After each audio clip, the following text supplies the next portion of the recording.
Ah! Unbelievable, this country, they'll steal anything. Hello, welcome to Go Open. I'm John Vlismus, and I've just been the victim of a vicious crime. My hair has been stolen by wig thieves in downtown Johannesburg. Thanks for joining us. It's going to be a brilliant program, and thank you for watching. We really want to thank everyone who's been watching this program. Today, we lift the lid on the shady world of computer security. Then we get really small and look at embedded systems. Essentially, these are systems that are inside something. That's exactly what they technically are. Open source software exists as a result of the combined efforts of millions of computer programmers, users, and software vendors from around the world. They share their intellectual property freely, and they believe that software should cost nothing and should enrich the lives of users. Open source software is the alternative and biggest challenger to closed source or proprietary software. It generally costs the user nothing. It can be distributed freely to anyone. Download it, use it, modify it, and give it away. It's a whole new world. Open source is the future of computing. They say the only secure computer in the world is one that's been unplugged, taken out, juggled around, whipped in, put in a hotel, all the numbers of the rooms are taken off and shoved around, and then that's at the bottom of a dark cave in the ocean, under a volcano, under a rock. But that's not really true, because there are ways to guard against your data, or even worse, your identity, because if you haven't got your name, what have you got? Being stolen. And you can still use your computer with relative ease and safety. And to find out more about that, let's speak to that guy. He's gorgeous, he's so hot. Mark Chase. What happens when you wake up a zombie? It becomes a bot. And how do zombies get there? Usually it's worms that do the dirty deed. Zombies, bots, worms, spiders, backdoors, and Trojans. Scary sounding names for a scary phenomenon. Not only can your data be corrupted or destroyed, but your computer can be hijacked for malicious use. Or your personal information can be stolen. Computer security is everyone's business. Computing without security or computing without trust implies don't do computing at all. Because if you don't practice safe computing, it's only a matter of time before you're attacked. In 2000, Deloitte did a study in which we put a Linux machine and a Windows machine, both running web servers and databases, in their default configurations on the internet. We found that they were both compromised within the first half hour, and from then on they were compromised regularly again and again. These attacks often came from programs called spiders. They're designed to troll the internet and look for open ports, like a thief looking for open doors, and then report back to their authors. People will break into a system because it's vulnerable, not because of what technology it's running, nor what information it contains. Not all attacks are malicious. It could be curious computer students exploring the internet. But then it could be spammers who want to use your computer for relaying junk mail, or criminals who are out to steal your identity. There are a lot of software available on the internet today that can enable a lot of people just to, commit identity theft. It's software called spyware that operates in the background, logging keystrokes and mouse clicks and sending this information back to its author. That's how your credit card details, PIN numbers and passwords can fall into the hands of someone who can then transact on your behalf. A hacker would probably not try and hack into a bank. The bank's probably got big security systems at play. If you can hack the man-at-home's system, you've got a trusted relationship by proxy straight into the bank. Most common vulnerabilities are found through two ways. One is malconfiguration or weak configuration of the operating system and the network services that it offers, where somebody with specially customized code can run programs against these services and use that as an entry point to break into the machine and become the administrator of that machine. And with that access, they now have total control over the system and can access all data on it, and then also use it as a launching pad for attacks on other systems. Let's talk about open source versus proprietary security software. As soon as a vulnerability is announced or declared in the market, the world community of the open source community is responding now. And they're responding firstly by announcing it, and secondly they're responding by recommended ways to address the problem. In the commercial software world, your time to respond tends to be cloaked by a lot of commercial issues. And that's one of the reasons why security systems themselves tend to be based on open source technologies. But no matter what you do, the weakest link is always the human element. Often during penetration testing exercises, security consultants will send out emails to the users in the organization, and they will contain a malicious attachment. We find on average around about 10% of these programs will be executed, and they allow us to bypass all the firewalls and other perimeter security devices that are in place in organizations. So it just goes to show that it takes one user's mistake to get in. The organization has to lock every single door, but we only have to find one unlocked door to get in. Well, security is everyone's business, it seems. Every week we bring you some international opinion, and this week we speak to a man that the US government chose to examine Homeland Security after 9/11, as well he should. Was in a bit of a shoddy state. He's a security guru, and his name, no really, I'm serious, is Bruce Schneier. Let's jump right into it, Bruce. You being a security expert, how important is security? Well, if you think about the promise of the internet, it's to mirror everything we do in the real world. And so really the limits of security become the limits of the internet. What has one learnt through increased security required on all levels, from ground up all the way through to computers? Well, I think we've learned that most security measures don't work. And a lot of security is simply selling to the public the idea of false security. I mean, airline security is a great example. Pretty much everything that's been done since 9/11 is a complete waste of time, with two exceptions: reinforcing the cockpit door and teaching passengers to fight back. And I say that because I look at security as a system. I look at the weakest link. I mean, if you spend billions of dollars defending your airplanes and the terrorists move to shopping malls, you've wasted your money. You haven't actually solved the problem. In the computer world, we get that.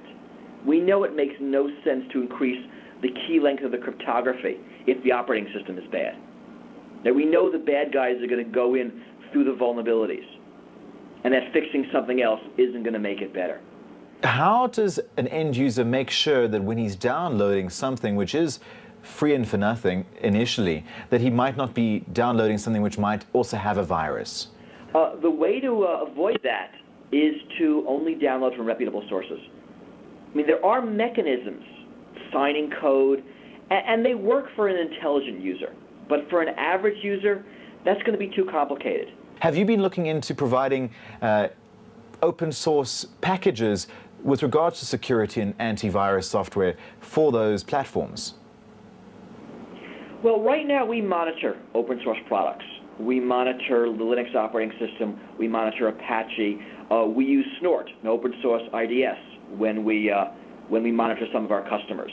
We use Linux in our monitoring box because it's much easier for us to control it and make it more secure. We can strip out the things we don't need. So already we deal with open source. I'm a strong proponent of open source. I think it's done great things.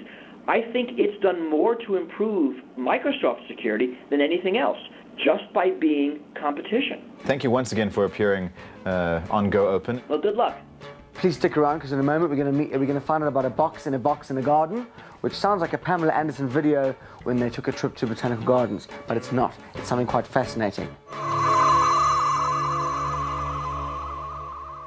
Things aren't always as they seem. Computers don't have to be a keyboard with a screen and a box with a thing and that's not what they have to do. They're all around us. Embedded systems can be tiny and unobtrusive, like the brains of British princes. And yet, even as small and crazy as they are, they're all around us. Computers all around us.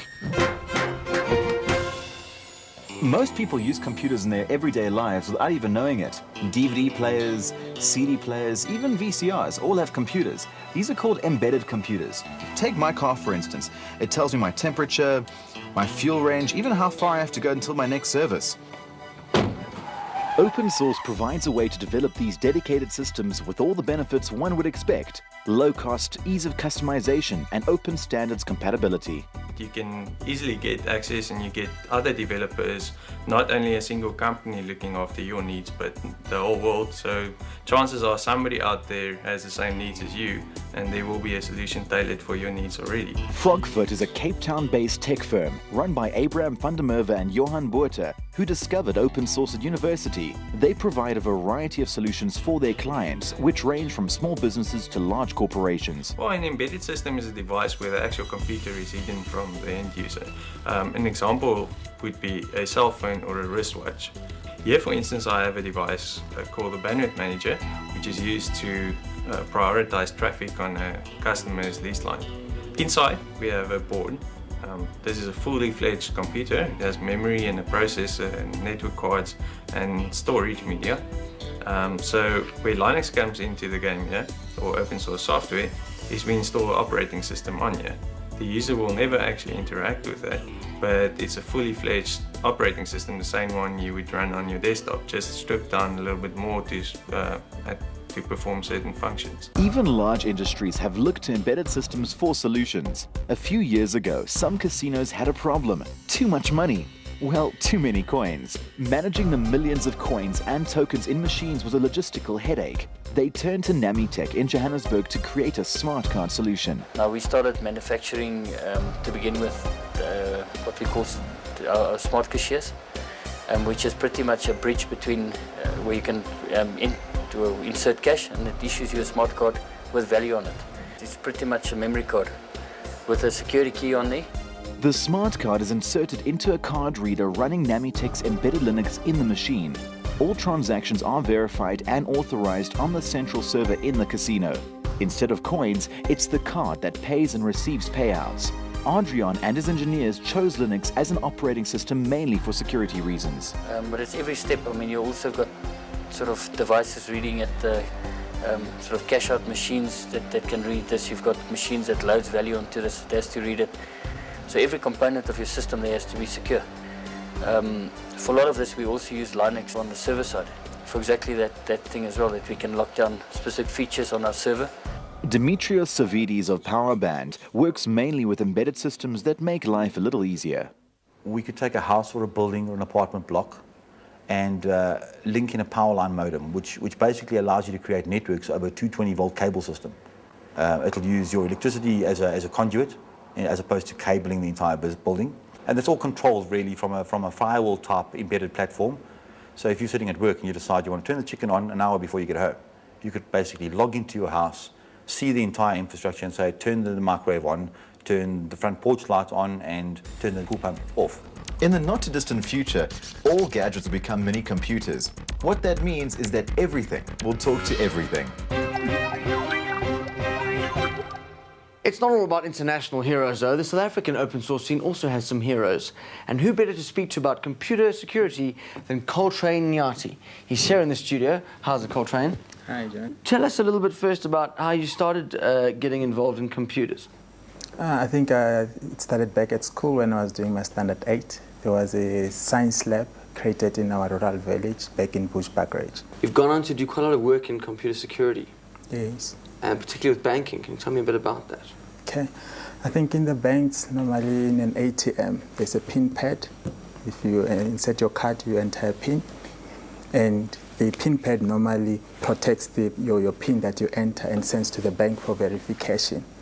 So normally those PIN pads, they use unique keys to protect that information, and those keys are unique to each and every ATM. So you can imagine if a bank has 800 ATMs, there's 800 keys that they need to manage. It's a big bunch of keys. Exactly. Okay. And every day, the way they protect your information is such that the algorithm or the method used is such that if you keep the keys for more than a day, then it can be cracked. So the program I wrote, and it was on an open source platform, was a program to manage those keys, have a secure database, and make sure that no one knows the keys, including myself in the bank. Only the systems know the keys. Coltrane, you've gone on to work with the government, Home Affairs particularly, and you're using open source platforms to kind of do stuff with Home Affairs. Can you tell us a little bit about the government's involvement in open source? By software, there's license that goes with the software. And if you deploy this software widely, we will pay a lot of money, especially in government. For example, in Home Affairs, we have over 3,000 employees. So you can imagine the number of licenses for all the different types of software that we'll use. So in open source, we were saying as government, we can load open source as our operating system, as well as the tools on top of this will be open source. Then we save on licensing. We just need to train our users on how we use this. Coltrane, thanks so much for coming in. It's been great to have you. So you think you're a computing boffin, huh? Do you, huh? Those glasses don't fool me. Prove it to us. Get yourself an open source international computer driver's license. Just go to www.icdl.org for the details and choose the open source license. You too could have a fancy certificate to hang on your wall and impress people with, much like I did, except I crossed out the driving license part and put in international Czech driving license dot there. So we'll see you after this.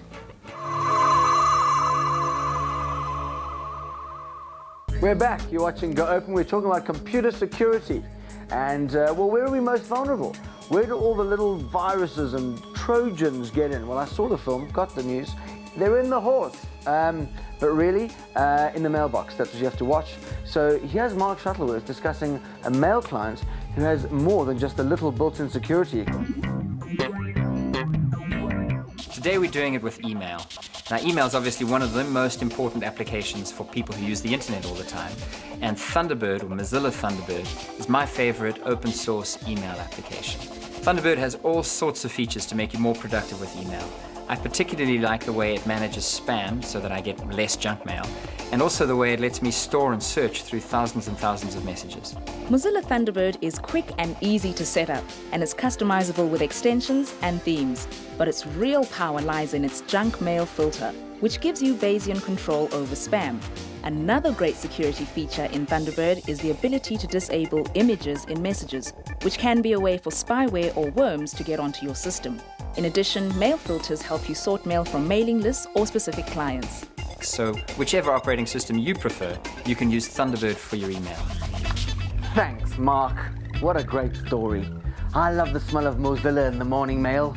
If you'd like to own the entire series of Go Open on DVD, you can go to our website, www.goopensource.org, and you can buy them for 199 Rand. And now turning to matters rural. Oh, look at that turning. That's very good. Anyway, HP have just launched a wonderful project to take the internet to the rural community. So carpool.com. It's very exciting and allows everyone in the community to find out more about self-sustaining development. Out in Limpopo, aside from the weather, what could possibly be hot out here? The HPI Community Center in Limpopo is home to the Box in a Box in a Garden, a prototype of a shipping container filled with computers all in a vegetable and herb garden. But what have cabbages got to do with computers? The Box in the Garden is using IT, and that's open source based. It is this HP 441, which is an open source based PC which has 4 terminals connected to the box, 4 monitors, and 4 people use it at the same time. And these things will have all the training materials required for a sustainable livelihood. How to do, for example, the drip irrigation, the water sanitation, water purification, how to have sustainable herb gardens, medicinal gardens, and all of this PC literacy training, etc., will all be on this box that will come in a container. And this is a very effective way of getting education to the people. Not only education, but job creation as well.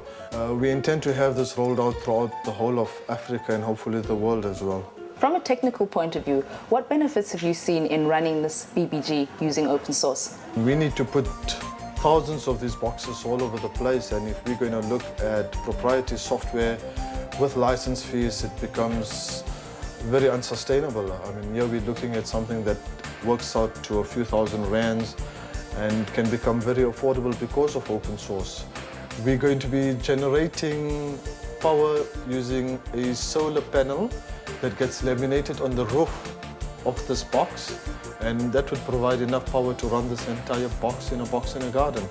Rafilu is here and she's got some security and embedded device related websites you may find rather interesting. Security, security, security. If you're twitching with a bit of paranoia, that's good, because security is one of the most important concerns of computing today. Click your way to www.securityfocus.com, and there you'll be able to keep track of all the nasties currently buzzing around the web. And while you're on the site, you can also find articles relevant to your operating system or join one of the free mailing lists for a daily security digest. One security company even provides a global threat meter, indexing how dangerous it is to be surfing the internet right now. Definitely a must-see, especially if you're an aspiring cracker or hacker. Now that you've got security on the brain, you should get out more with your mobile device. Check out www.linuxdevices.com to get up to date with the latest and greatest devices running your favorite open source operating system.